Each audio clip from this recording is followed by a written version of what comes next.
மூச்சுக்கு 300 முறை இந்தியா கூட்டணி என பேசும் ஸ்டாலின் காங்கிரஸ் ஆளும் கர்நாடகத்திடமிருந்து தண்ணீர் பெற்று தராதது ஏன்? திமுக எப்போதும் ஆட்சி அதிகாரம் கிடைத்தால் போதுமென மக்கள் நலனில் அக்கறையின்றி செயல்படும் என எதிர்க்கட்சித் தலைவர் எடப்பாடி கே பழனிசாமி கடும் விமர்சனம். இந்தியா கூட்டணி மூச்சுக்கு 300 தடவை சொல்றாரு. அந்த இந்தியா கூட்டணி மூலமாக தமிழ்நாட்டுக்கு என்ன நன்மை கிடைக்க போகுது? ஒரு இந்தியா கூட்டணி நீங்க சொல்றீங்களே, இந்த இந்தியா கூட்டணி நீங்க அமைத்த பிறகு அந்த கூட்டணியின் மூலமாக தமிழ்நாட்டுக்கு பலன் கிடைக்கக்கூடிய ஏதாவது ஒரு விஷயத்தையாவது நீங்க முன்னெடுத்து சென்று பெற்றிருக்கீங்களா? எதுவுமே கிடையாது. அது மட்டும் இல்லை, நான் ஏற்கனவே சொன்னதை போல 13 ஆண்டு காலம் திராவிட முன்னேற்ற கழகம் மத்தியில் ஆட்சியில் இருந்தாங்க, அப்போ மாநிலத்தில் ஆட்சியில் இருந்தாங்க. அப்போ தமிழ்நாட்டுக்கு தேவையான திட்டங்களை பெற்றிருக்கலாம், நதிநீர் பிரச்சனையை எளிமையாக தீர்த்திருக்கலாம். எதுவுமே செய்யல. ஆட்சி அதிகாரம் வேணும், அதற்காக எதை வேணாலும் விட்டுக் கொடுக்கக்கூடிய ஒரே கட்சி திமுக கட்சி தான். அது யதார்த்தமான உண்மை. தமிழ்நாட்டு மக்களை பற்றி கவலை இல்லை. தமிழ்நாட்டு மக்கள் ஓட்டு போட்டு தேர்ந்தெடுத்தா என்ன மத்தியில் ஆட்சி அதிகாரத்தில் போய் அமர வேண்டும் என்பதாக அவருடைய நோக்கமே ஒழிய தேர்ந்தெடுக்கப்பட்ட மக்களுக்கு நன்மை செய்வதாக சரித்திரமே கிடையாது திராவிட முன்னேற்ற கழகத்தை பொறுத்த வரைக்கும். விவசாயிகளை ஏமாற்றுவதில் திமுகவினர் வல்லவர்கள் என்பதை வேளாண் பட்ஜெட் நிரூபித்திருக்கிறது. 1 மணி நேரம் 45 நிமிடம் வாசிக்கப்பட்ட வேளாண் பட்ஜெட்டில் விவசாயிகளுக்கு ஏமாற்றம் மட்டுமே மிஞ்சியது என எதிர்க்கட்சித் தலைவர் காட்டம். திராவிட முன்னேற்ற கழக விவசாயிகளை ஏமாற்றுவதில் வல்லவர்கள் என்பதற்கு பொருத்தமான உதாரணமான திரு ஸ்டாலின் மாடல் ஆட்சியில் தான் விவசாய பட்ஜெட். இதுதான் விவசாய பட்ஜெட். அதிமுக ஆட்சி காலத்தில் உருவாக்கப்பட்ட உணவு பதப்படுத்துதல் பூங்கா, உழவர் உற்பத்தி குழு போன்ற திட்டங்கள் கைவிடப்பட்டுள்ளது. முளைக்காத விதைகள், தரமற்ற உரங்கள் என மோசடி செய்வதற்கான திட்டங்கள் மட்டுமே அறிவிக்கப்பட்டுள்ளது என எதிர்க்கட்சித் தலைவர் விமர்சனம்.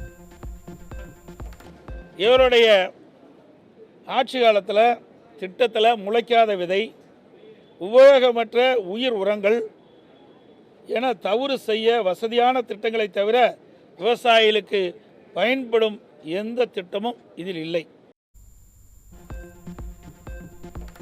ஸ்டாலின் ஆட்சியில் ஆண்டுதோறும் சாகுபடி பரப்பளவு குறைந்து வருகிறதே தவிர அரசு சொல்வதைப் போல அதிகரிக்கவில்லை. இவர்கள் சொல்லியது போல இருபோக சாகுபடி பரப்பு உயரவில்லை. அதை உயர்த்த இவர்களிடம் திட்டம் இல்லை என எதிர்க்கட்சித் தலைவர் காட்டம். 22-23 அதில் பார்த்தீங்கன்னா 62.60 லட்சம் ஹெக்டேர், அதில் 48%. இதில் சாகுபடி செய்து பரப்பளவு 48.3 லட்சம், சதவீதம் 37.1%. 23-24 ஆண்டு மொத்த சாகுபடி பரப்பு சதவீதம் 61.16 லட்சம் ஹெக்டேர், சதவீதம் 46.9%. சாகுபடி செய்தது 47.56 லட்சம் ஹெக்டேர், சதவீதம் 36.5. அதாவது 21-22 மொத்த சாகுபடி சதவீதத்துக்கு சாகுபடி செய்த சதவீதத்திற்கும் கணக்கிட்டு பார்க்கின்ற பொழுது 37.7% இருந்த சாகுபடி செய்தவருடைய பரப்பளவு 23-24 கிட்டத்தட்ட 1.2% குறைஞ்சி இருக்குது, அதிகமாகல. இதையெல்லாம் ஆண்டுதோறும் சாகுபடி பரப்பு குறைந்து வருவதை தவிர திமுக ஆட்சி குறைந்து எதுவுமே சாகுபடி செய்தவருடைய பரப்பு. அதிமுக ஆட்சியில் விவசாயிகளை பாதுகாக்கும் நோக்குடன் குறுவை சாகுபடி பயிர் காப்பீட்டு திட்டத்தில் சேர்க்கப்பட்டது. ஆனால் நானும் டெல்டாக்காரன் என வீரவசனம் பேசிய ஸ்டாலின் ஆட்சியில் குறுவை சாகுபடி பயிர் காப்பீட்டு திட்டத்தில் சேர்க்கவில்லை என எதிர்க்கட்சித் தலைவர் குற்றச்சாட்டு. பயிரிழப்பு ஏற்பட்டால் இழப்பீடு கிடைப்பதில் குறுவை சாகுபடிக்கு 3 ஆண்டாக தொடர்ந்து பயிர் காப்பீட்டு திட்டத்தில் விவசாயிகளை சேர்க்கப்படலை. இந்த ஆண்டுக்கு முந்தைய ஆண்டு வீரவசனம் பேசினார் திரு ஸ்டாலின் அவர்கள்.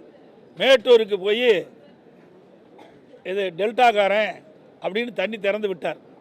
தண்ணி திறந்து விட்டு அந்த குறுவை சாகுபடிக்கு போதிய தண்ணீர் கிடைக்காதனால பயிரிட்ட பயிர்கள்லாம் கிட்டத்தட்ட சுமார் 2 லட்சம் ஏக்கர் பயிர்கள் எல்லாம் காஞ்சி விவசாயிகள் பெரும் நஷ்டத்துக்குள்ளானாங்க. அதற்கு இழப்பீடு தொகையை கொடுக்க முடியல, ஏன்னா பயிர் காப்பீட்டு திட்டத்தில் சேர்க்கலை. அனைத்து இந்திய அண்ணா திராவிட முன்னேற்ற கழக ஆட்சி இருக்கின்ற பொழுது ஒவ்வொரு ஆண்டும் குறுவை சாகுபடி செய்த விவசாயிகளை பாதுகாக்கின்ற விதமாக பயிர் காப்பீட்டு திட்டத்தில் அந்த விவசாயிகளை சேர்க்கப்படும். ஆனால் கடந்த 3 ஆண்டுகளாக திராவிட முன்னேற்ற கழக ஆட்சியில் குறுவை சாகுபடிக்கு பயிர் காப்பீட்டு திட்டத்தில் விவசாயிகள் இடம்பெற செய்யலை. இதனால் இயற்கை சீற்றத்தால் விவசாயிகள் கடுமையாக பாதிக்கப்பட்டாங்க. நெல் கொள்முதல் நிலையங்களுக்கு நெல் கொண்டு வரும் விவசாயிகளிடம் மூட்டைக்கு 40 ரூபாய் லஞ்சம் கேட்கும் அவல நிலை இருக்கிறது. ஸ்டாலின் மாடல் ஆட்சியில் விவசாயிகளுக்கான திட்டங்களில் ஊழல் முறைகேடுகள் மட்டுமே நடந்திருக்கிறது என எதிர்க்கட்சித் தலைவர் குற்றச்சாட்டு.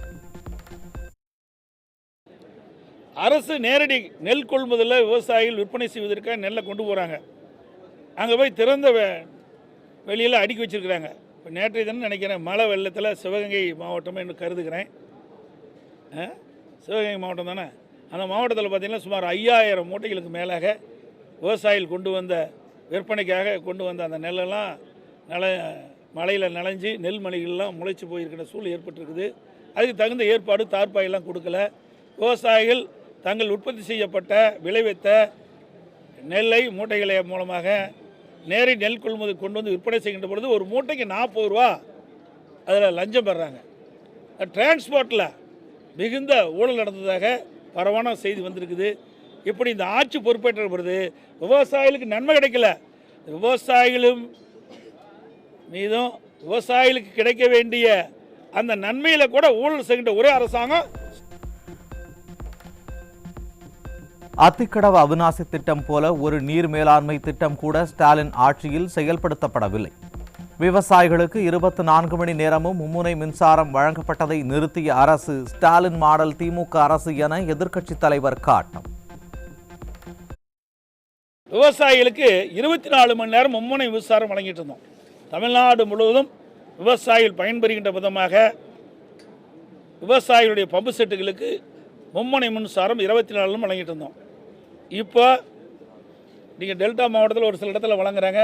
மற்ற மாவட்டங்களிலெல்லாம் ஷிஃப்ட் முறையில் தான் இந்த விவசாய பம்பு செட்டுகளுக்கு மின்சாரம் வழங்குவது இந்த அரசாங்கம். நாங்கள் கொடுத்து வந்த அந்த சலுகையும் விவசாயிகளிடமிருந்து பறிக்கப்பட்ட அரசாங்கம். தமிழ்நாடு சட்டப்பேரவையில் திமுக அமைச்சர் வாசிக்கும் வேளாண் பட்ஜெட்டை கேட்டு தூங்கி வழிந்த திமுக அமைச்சர் மற்றும் எம்எல்ஏக்கள். வேளாண் பட்ஜெட் என கூறி உப்பு சப்பில்லாத பட்ஜெட்டை வாசிக்கும் அமைச்சரின் வாசிப்பை கேட்டு திமுக அமைச்சர்களே தூங்கி வழிந்த அவலம்.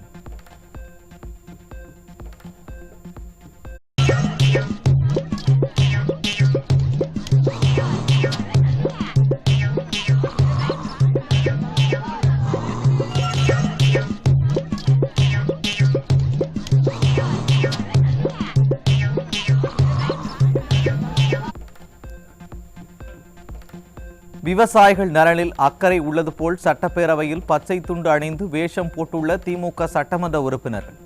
கருணாநிதி மஞ்சள் துண்டு போட்டு ஏமாற்றியதைப் போல ஸ்டாலின் மாடல் திமுகவினர் பச்சை துண்டு போட்டு ஏமாற்றுகிறார்கள் என விவசாயிகள் குற்றச்சாட்டு.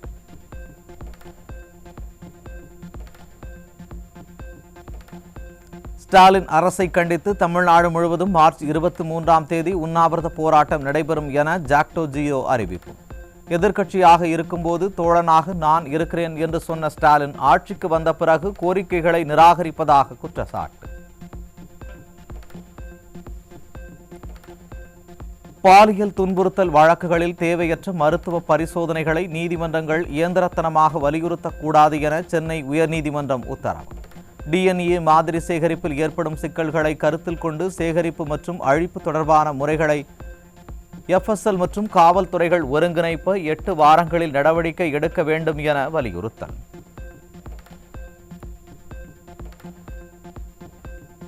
தினமும் நடைபெறும் பேரணிகளால் போலீசாரின் முக்கிய பணிகளுக்கு தடையாய் இருக்கக்கூடும் என்பதால் எதிர்காலத்தில் எல்லா அரசியல் கட்சிகளும் பாதுகாப்பு கட்டணம் செலுத்த வேண்டும்.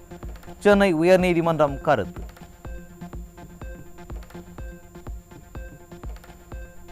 சென்னை முகப்பேரில் வீடு புகுந்து இளம்பெண்ணிடம் அத்துமீறிய வீட்டின் உரிமையாளர் சிக்கினார். ஸ்டாலின் ஆட்சியில் தலைநகர் சென்னையிலேயே பாதுகாப்பு இல்லை என பெண்கள் வேதனை.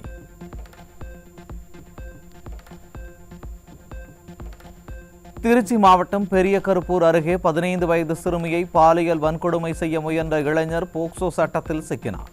செயலற்ற ஸ்டாலின் ஆட்சியில் நாளுக்கு நாள் பாலியல் வன்கொடுமை சம்பவங்கள் அரங்கேறி வருவதாக பொதுமக்கள் ஆதங்கம்.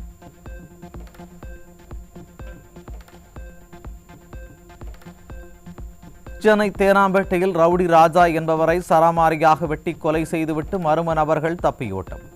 கொலையும் பாலியல் வழக்குகளும் விடியா மாடல் ஆட்சியில் நடக்காத நாளே இல்லை என மக்கள் குற்றச்சாட்டு. மதுரை மாவட்டம் திருமங்கலத்தில் இடப்பிரச்சினை காரணமாக கிராம நிர்வாக அலுவலர் கொலை. திமுக ஆட்சியில் காவல்துறை மீது சிறிதும் பயம் இல்லாததால் அரசு அதிகாரிகளையே கொலை செய்யும் அவல்.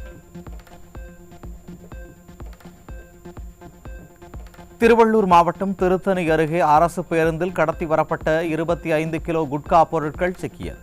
திமுக ஆட்சியில் காவல்துறை மீது சிறிதும் பயம் இல்லாததால் அரசு பேருந்திலேயே போதைப் பொருட்கள் கடத்தப்படுவதாக மக்கள் குற்றச்சாட்டு.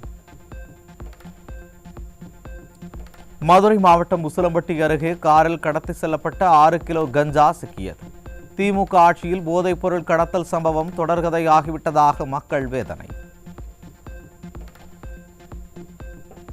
மயிலாடுதுறையில் படிக்கவில்லை என்று கூறி தனியார் பள்ளியில் ஆசிரியர் அடித்ததால் 3ஆம் வகுப்பு மாணவி காயம். புகார் அளித்தும் பள்ளி நிர்வாகம் மீது திமுக அரசின் ஏவல் துறை உரிய நடவடிக்கை எடுக்கவில்லை என சிறுமியின் தந்தை குற்றச்சாட்டு.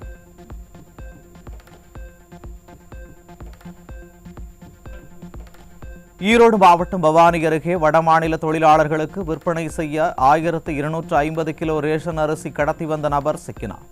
திறனற்ற ஸ்டாலின் ஆட்சியில் ஏழை மக்களுக்கு கிடைக்க வேண்டிய ரேஷன் அரிசியை கடத்தி சென்று விற்பனை செய்வது அதிகரித்து வருவதாக பொதுமக்கள் குற்றச்சாட்டு.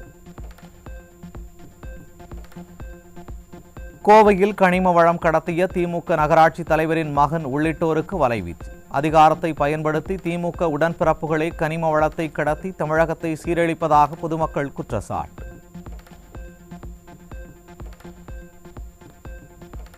விழுப்புரம் மாவட்டம் ஆரோவிலில் சட்டத்திற்கு புறம்பாக செம்மண் கடத்தப்படுவதாக புகார் அளித்த பிறகே போலீஸ் நடவடிக்கை. இவ்வளவு நாட்களாக கண்டுகொள்ளாததால் மண் கடத்தல் கும்பலுக்கு காவல்துறை துணை போகிறதா என மக்கள் சந்தேகம். திண்டுக்கல் மாவட்டம் ஆத்தூரில் பள்ளி மாணவர்களுக்கு கூலி விற்பனை செய்த கடைக்கு அபராதம் விதித்து சீல். திறனற்ற ஸ்டாலின் ஆட்சியில் போதைப் பொருட்களை முழுமையாக ஒழிக்காமல் அபராதம் விதித்து அதிகாரிகள் நாடகமாடுவதாக குற்றச்சாட்டு.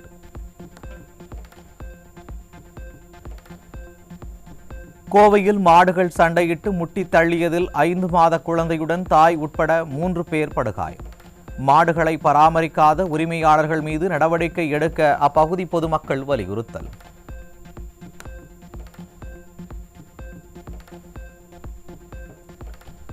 திருவண்ணாமலை மாவட்டம் ஆரணி அருகே ஊராட்சி மன்ற அலுவலகத்தை குடிபோதையில் கத்தியால் அடித்து நொறுக்கிய இளைஞர் சிக்கினார். திமுக ஆட்சியில் மதுபோதையால் போதை ஆசாமிகளின் அட்டூழியம் நாளுக்கு நாள் அதிகரித்து வருவதாக பொதுமக்கள் குற்றச்சாட்டு. சேலம் மாவட்டம் சங்ககிரியில் அடுத்தடுத்து நடைபெற்ற சாலை விபத்தில் 2 பலி. இருசக்கர வாகனத்தில் சென்ற கூலி தொழிலாளி மனைவி குழந்தையின் கண்ணெதிரே லாரியின் சக்கரத்தில் சிக்கி உயிரிழந்த சிசிடிவி காட்சி வெளியானது.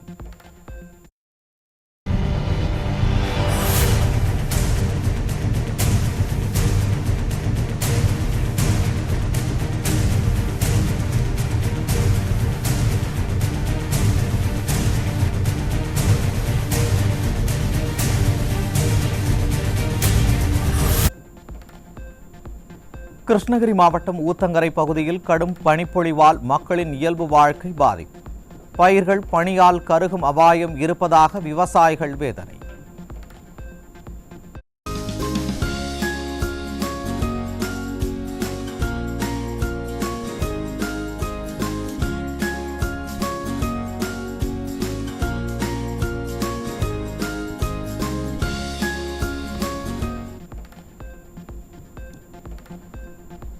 தஞ்சாவூர் மாவட்டம் ஐயம்பேட்டை அருகே சூளமங்கலம் ஊராட்சியில் குடிநீர் தட்டுப்பாட்டால் காலி குடங்களுடன் தண்ணீர் மோட்டாருக்கு மாலை அணிவித்தும் ஆணையரை கண்டித்தும் போராட்டம். பலமுறை புகார் கொடுத்தும் எவ்வித நடவடிக்கையும் எடுக்கவில்லை என குற்றச்சாட்டு. செமிகண்டக்டர் மிஷன் 2030 திட்டத்தை 500 கோடி ரூபாய் மதிப்பீட்டில் முடிக்க திட்டமிட்டுள்ளதாக பட்ஜெட் தாக்கல். திட்டத்தை செயல்படுத்த ஆயிரக்கணக்கான கோடிகள் பல வருடங்கள் தேவைப்படும் நிலையில் 500 கோடி ரூபாயில் திட்டத்தை முடித்துவிடலாம் என அரசியல் நாடகமாடும் திமுக அரசு.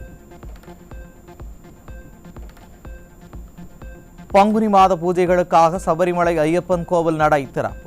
வழக்கம் போல இல்லாமல் 18ஆம் படி ஏறியவுடன் ஐயப்பனை நேரடியாக தரிசனம் செய்ய முடிவதால் பக்தர்கள் மகிழ்ச்சி. சர்வதேச அமெரிக்க விண்வெளி நிலையத்தில் இருந்து சுனிதா வில்லியம்ஸ் வில்மோரை அழைத்து வர விண்ணில் பாய்ந்தது எண்டூரன்ஸ் விண்கலம். கடந்த 9 மாதங்களாக விண்வெளி மையத்தில் சுனிதா வில்லியம்ஸ் வில்மோர் ஆகியோர் சிக்கி தவித்து வரும் நிலையில் அவர்களை மீட்க எண்டூரன்ஸ் விண்கலத்தில் அமெரிக்கா, ஜப்பான், ரஷ்யாவைச் சேர்ந்த விண்வெளி வீரர்கள் பயணம். நாடு முழுவதும் வரும் 24, 25ஆம் தேதிகளில் வங்கிகள் வேலை நிறுத்தத்தில் ஈடுபட உள்ளதாக வங்கி சங்கங்கள் கூட்டமைப்பு அறிவிப்பு. பொதுத்துறை வங்கிகளில் ஊழியர்கள், அதிகாரிகள், இயக்குநர்கள் உட்பட அனைத்து பணியிடங்களையும் நிரப்பக் கோரி வங்கி ஊழியர்கள் ஸ்ட்ரைக். கனடா நாட்டின் 24வது பிரதமராக பதவியேற்றார் லிபரல் கட்சியைச் சேர்ந்த மார்க் கார்னி. 2008 முதல் 2013 வரை கனடாவின் ஆளுநராக பொறுப்பேற்ற கார்னி ஜஸ்டின் ட்ரூடோவின் ராஜினாமாவை அடுத்து பதவியேற்றார்.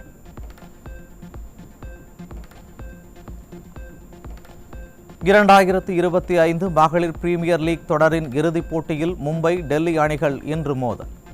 டெல்லி முதல் முறை கோப்பையை கைப்பற்றுமா அல்லது 2023 பெற்ற வெற்றியை மும்பை மீண்டும் பெறுமா என கிரிக்கெட் ரசிகர்கள் பெரும் எதிர்பார்ப்பு.